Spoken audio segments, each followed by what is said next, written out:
Palestine അനുകൂല മൈം അവതരിപ്പിച്ചതിനെ തുടർന്നുണ്ടായ സംഭവങ്ങളിൽ നിർത്തിവെച്ച കാസർകോട്ടെ കുമ്പള ഹയർ സെക്കൻഡറി സ്കൂളിലെ കലോത്സവം വീണ്ടും അവിടെ പുനരാരംഭിച്ചിട്ടുണ്ട്. വിവാദമായ മൈം വീണ്ടും അരങ്ങിൽ അവതരിപ്പിച്ചു.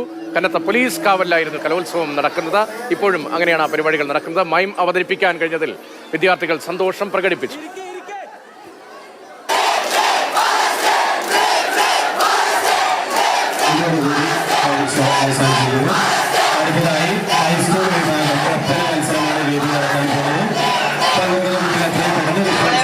ഓടിപ്പിച്ച സാറന്മാരുടെ മുന്നിൽ വീണ്ടും നമ്മൾ കളിക്കാൻ പറ്റിയല്ലോ, നല്ല സന്തോഷം.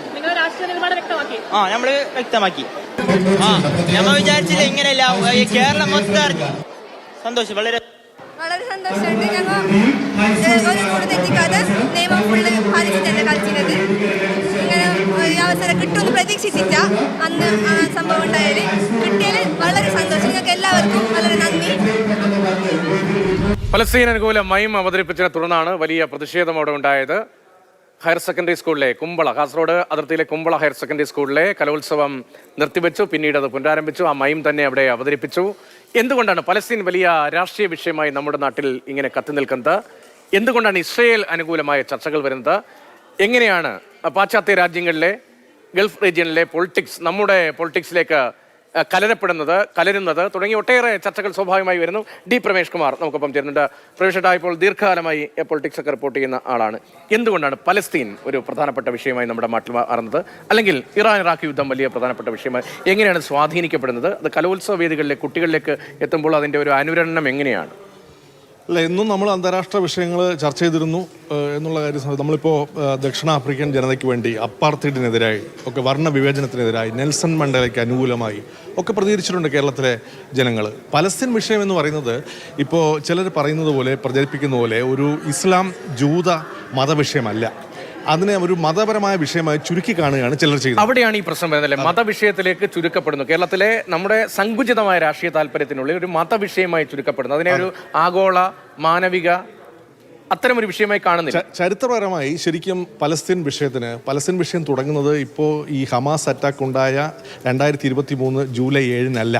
അതിനു മുമ്പ് തന്നെ പതിറ്റാണ്ടുകൾ നീണ്ട ചരിത്രമുണ്ട് ഈ പലസ്തീൻ വിഷയത്തിന്. ഇന്ത്യൻ ജനതയ്ക്കും പലസ്തീൻ ജനതയ്ക്കും അല്ലെങ്കിൽ പലസ്തീനിലെ അറബ് ജനതയ്ക്കും ഏതാണ്ട് സമാനമായ രാഷ്ട്രീയ സാഹചര്യങ്ങളിലൂടെ കടന്നുപോയവരാണ്. കാരണം രണ്ട് രാജ്യങ്ങളും ബ്രിട്ടീഷിൻ്റെ ഭരണ നുഖത്തിന് കീഴിലായിരുന്നു. രണ്ട് രാജ്യങ്ങളും സ്വാതന്ത്ര്യദാഹം കൊണ്ട് ഈ പറഞ്ഞതുപോലെ വലിയ പ്രക്ഷോഭം നടന്ന സ്ഥലങ്ങളായിരുന്നു. നമുക്ക് സ്വാതന്ത്ര്യം കിട്ടി. അവിടെ ബ്രിട്ടീഷുകാർ ചെയ്തത് ഇവിടെ ചെയ്തതുപോലെ തന്നെ ഒരു ദുരാഷ്ട്ര പരിഹാരം അവിടെ ചെയ്തു. പലസ്തീൻ എന്നും ഇസ്രായേൽ എന്നുള്ള രണ്ട് രാജ്യങ്ങൾ ആയി അവിടെ പ്രഖ്യാപിച്ചു.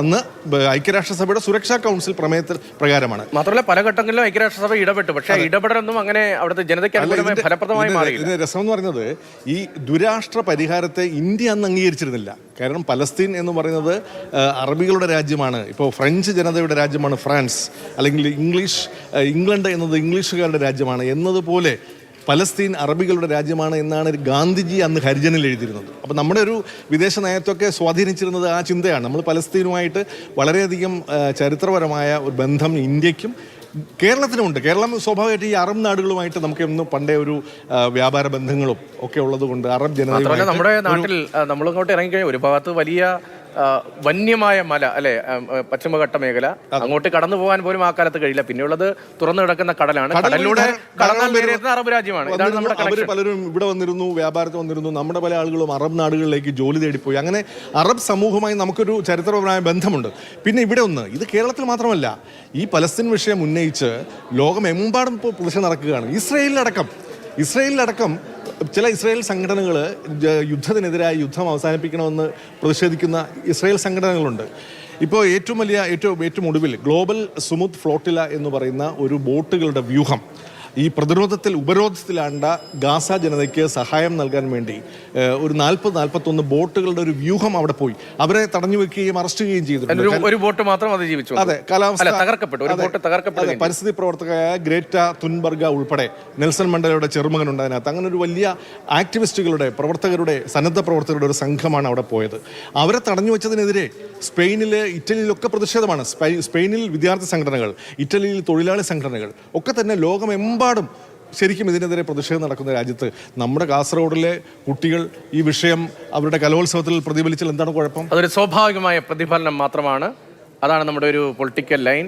പക്ഷം പിടിക്കുന്നത് അത് സങ്കുചിതമായ ചില അല്ല, അത് ഇതിനെ ഞാൻ പറഞ്ഞതുപോലെ മതപരമായ വിഷയമായി ചുരുക്കി കാണുകയാണ്. പലസ്തീൻ വിഷയം എന്ന് പറയുന്നത് ഇപ്പോൾ ഹമാസിന്റെ അറ്റാക്കിനെ നമുക്ക് അപലപിക്കാം, അതൊക്കെ വേറെ വിഷയങ്ങളാണ്. ഈ വിഷയം ഇപ്പോൾ 2 വർഷം മാത്രം പഴക്കമുള്ള ഒരു വിഷയമല്ല. പതിറ്റാണ്ടുകൾ പിന്നിട്ട പലസ്തീൻ്റെ ഒരു വിമോചന പോരാട്ടമാണ്. അവരുടെ മണ്ണ് പിടിച്ചെടുത്തു. 1967 യുദ്ധത്തിൽ വെസ്റ്റ് ബാങ്കും അവരുടെ ഗാസയും ഈ കിഴക്കൻ ജെറുസലേം പോലും ഇപ്പോൾ ഇസ്രായേലിൻ്റെ കയ്യിലാണ്. അവർ മാർക്ക് ചെയ്തിരിക്കുന്ന അവരുടെ വർണ്ണവിവേചന മതിൽ ഉള്ള ഇതിനകത്ത് ചില പ്രദേശങ്ങളിൽ ഇവർക്ക് താമസിക്കാം, അതും അങ്ങോട്ടും ഇങ്ങോട്ടും പോകണമെങ്കിൽ പെർമിറ്റിന് അപേക്ഷിക്കണം. ഇങ്ങനെ പൂട്ടപ്പെട്ട തടവിലാക്കപ്പെട്ട ഒരു ജനതയാണ് ഗാസ ആ സ്ട്രിപ്പ് എന്ന് പറയുന്നത്.